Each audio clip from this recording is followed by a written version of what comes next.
अस्सलाम वालेकुम, मैं हूं आमिर खान। आप देख रहे हैं हमारे साथ रिपब्लिक न्यूज। मेवात में फिर पसरा मातम। गोविंदगढ़ थाना क्षेत्र के गांव टीकरी निवासी सैकुल को हरियाणा पुलिस ने मार डाला। आपको बता दें कि हरियाणा पुलिस ने कस्टडी में सैकुल को मौत के घाट उतार दिया। आप मिली जानकारी के अनुसार गोविंदगढ़ थाना क्षेत्र के सैकुल को हरियाणा पुलिस ऑनलाइन ठगी के साथ में गिरफ्तार करके ले गई थी।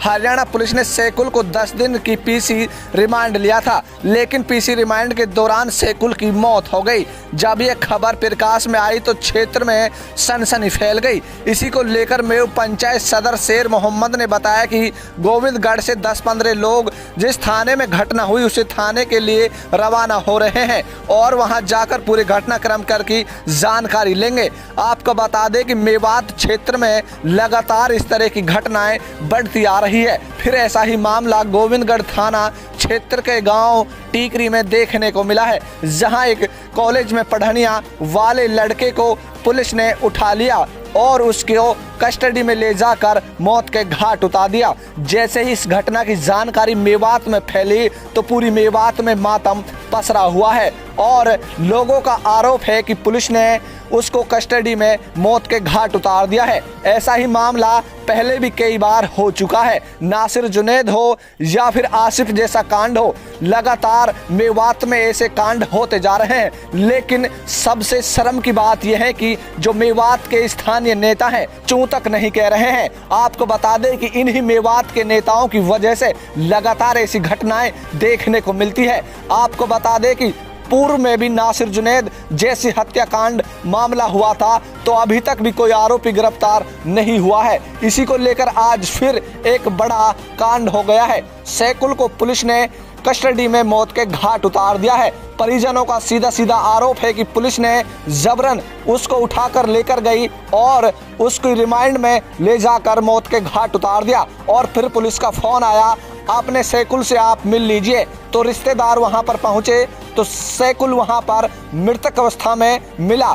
देखिए हमारी स्पेशल रिपोर्ट। जी हां, देख रहे हैं सिर्फ रिपब्लिक न्यूज। मैं हूं आपके साथ आमिर खान। इस तारीख 20 और 21 तारीख की दरमियानी रात में इन्होंने एक इनोसेंट लड़के को, जो लड़का अपने सब इंस्पेक्टर की तैयारी कर रहा है, पहले भी एग्जाम दे चुका है वो, उस लड़के को इन्होंने गलत फहमी में उठाया या किस तरह से, ना उसके खिलाफ किस तरह कोई मुकदमा है, ना कि हरियाणा की जो सीआईए पुलिस है उसने उसको उठा करके और यहाँ से मारते पीटते उसको लेकर गए हैं।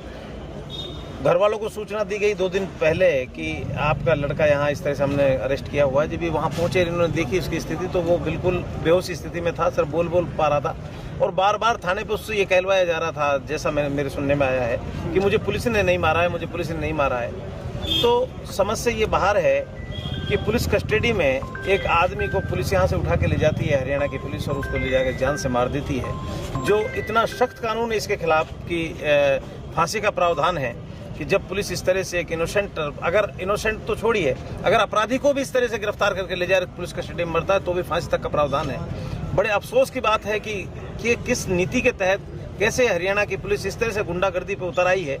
फिर दूसरा हमारा सवाल ये भी है कि बहुत सारे लोग तो कहते हैं कि बाध्य नहीं है, लेकिन मैं ये कहता हूं कि जब आपको जरूरत पड़ती है तब आप मुकामी थाने में अपनी आमद कराते हैं, उसके बाद रवानगी कराते हैं। यहाँ पर किसी भी तरह की स्थानीय पुलिस को भी कोई सूचना नहीं दी गई। एक तरह से ये भी गैर कानूनी काम है उनका। और अब हम लोग यहाँ से जा रहे हैं और जाकर के अभी मुकदमा दर्ज कराएंगे। मुकदमा दर्ज करा के फिर हम देखते हैं कितनी उसका मेडिकल होगा। मेडिकल में पता चलता है कितनी चोटें। वो तो हष्टपुष्ट लड़का था, अलवर से आ रहा था, चलकर बाइक पे बैठकर आ रहा था।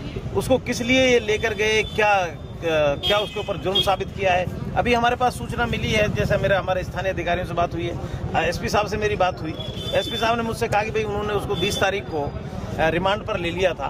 भाई रिमांड पर तो ले लिया था, लेकिन उससे पहले मैंने एसपी साहब को पूछा कि साहब उनसे मंगवाइए ना आप सबूत कि अगर उस लड़के के खिलाफ कोई मुकदमा दर्ज है या वो लड़का उनका वांटेड है या वो लड़के को गिरफ्तार करने आए हैं कि भाई ये लड़का हमारा मुलजिम है, तो हम मान लेंगे कि चलो ठीक है वो मुलजिम था। मार मुलजिम को भी नहीं सकते, फिर दूसरी तरीके से बात करेंगे। लेकिन इस लड़के के खिलाफ किसी तरह का कोई जुर्म नहीं किया, इसने कोई गलत काम नहीं करता, पढ़ा लिखा लड़का, बड़ी मुश्किल से हमारे समाज में लोग पढ़ पाते हैं, और कोई लड़का पढ़ पाता है तो उसको जो पढ़ के अपनी नौकरी की तैयारी करता है उसको इस तरह से मारा और काटा जाता है। ये और वो भी सरकार के आदमी, सरकार के नुमाइंदे, अगर सरकार के अधिकारी कर्मचारी ऐसा काम करेंगे, पुलिस के लोग ऐसा काम करें तो इससे बड़ी बुरी बात और इससे निंदनीय बात कुछ हो नहीं सकती। लगातार पुलिस ये कह रही है कि वो साइबर ठगी का आरोपी है, हरियाणा पुलिस कह रही है वो साइबर ठगी का आरोपी है। मैं ये कहता हूं, मैं बार बार एक बात को कह रहा हूं और आपके माध्यम से भी कहना चाहता हूं, और पूरा मीडिया में ये हमारी खबर जानी चाहिए। अगर वो पुलिस वाले ये कहते हैं वो साइबर ठगी का अपराधी है तो उससे पहले का जुर्म उसके खिलाफ बता दें, या उसके नाम कोई FIR दर्ज बता दें, या इस जिस FIR में उसको अनुसंधान में इन्होंने मुलजिम माना है अब। क्योंकि जब ये देखिए, मैं आपको बताना चाहता हूं, जब इस लड़के के साथ इन्होंने मारपीट की है और इस लड़के को बुरी तरह मारकर घायल कर दिया है, तो इन्होंने अपने अनुसंधान में दिखा दिया कि ये भी हमारा वांटेड है। लेकिन साइबर ठगी में आदमी कैसे वांटेड होता है? ये जो मोबाइल है, लेन देन ऑनलाइन होता है, अकाउंट नंबर होते हैं, खाते में आते हैं, या किसी साइबर ठग से वो बात कर रहा हो या किसी से कांटेक्ट में हो। भाई मुझे आप साइबर ठग तभी तो कहेंगे तब मैं किसी ठग के कांटेक्ट में हूं, या मैंने मेरे अपना अकाउंट में पैसा डलवाया है, या मैंने कहीं किसी पर लेन देन कराया है, या किसी साइबर ठग से किसी को मिलवाया है, कहीं पर तो मेरा जिक्र होना चाहिए। जब कहीं पर जिक्र नहीं है तो फिर उस लड़के को जान से मारने का क्या अधिकार है?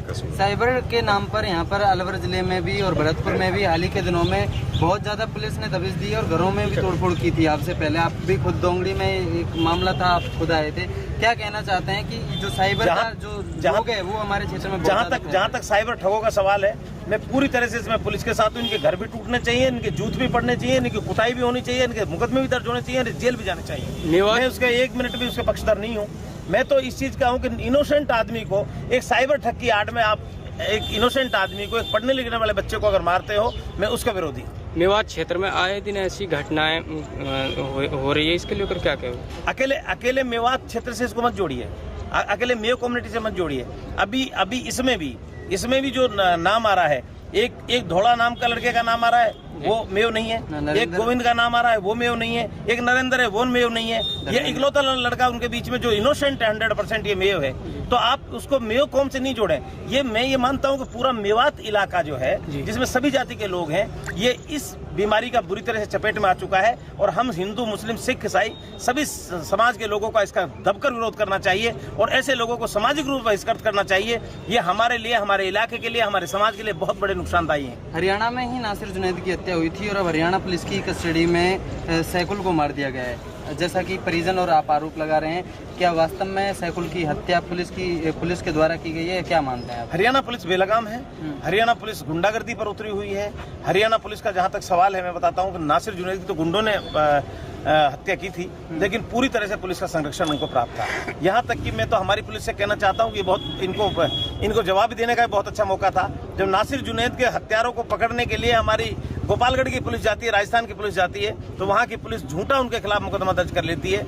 इनको भी इनके खिलाफ तत्काल कम से कम इतना तो बनता ही है कि आपने हमारे यहाँ आमद और रवानगी नहीं दिखाई, तो आप किस आधार पर हमारे उसको ले गए। और मैं अभी आला अफसरान से बात भी कर रहा हूँ, मेरी IG साहब से बात हुई, मेरी SP साहब से बात हुई, मैं सबसे बात भी कर रहा हूँ। मैं कह भी रहा हूँ कि आप लोग क्यों नहीं इनको इस तरह का जवाब देते। जब हमारी पुलिस गुंडों को पकड़ने जाती है, हत्यारों को पकड़ने जाती है, जो इतने बड़े अपराधी हैं उनको पकड़ने जाती है, हमारी पुलिस के खिलाफ झूठा मुकदमा दर्ज कर ले, तो आप क्यों नहीं दर्ज करते? क्यों इतनी शराफत दिखा रहे हो? क्यों इतनी शालीनता बरत रहे हो उनके खिलाफ? ये भी हम बात कर रहे हैं, क्योंकि इन्होंने ये अपराध किया है और अपराध यहाँ से उठा करके ये लेकर के गए हैं। लेकिन क्योंकि कानून के हिसाब से उन्होंने जाते ही उसको अरेस्ट दिखा दिया तो इसलिए हमारी पुलिस यहाँ की इसमें कमजोर पड़ गई कि भाई उन्होंने मुलजिम को अगर 1-2 दिन रोक भी लेते तो भी उन्होंने सेम डे जाकर के उसका रिमांड ले लिया।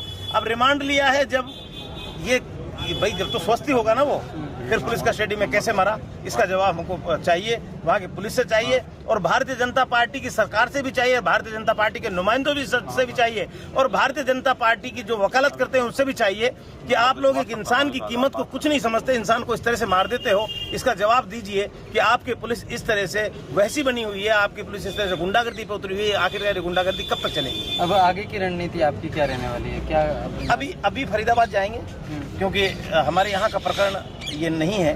उन्होंने उनको अपने अनुसंधान में मुलजिम माना है, वो झूठा माना है, वो सब क्योंकि अपने बचाव के लिए।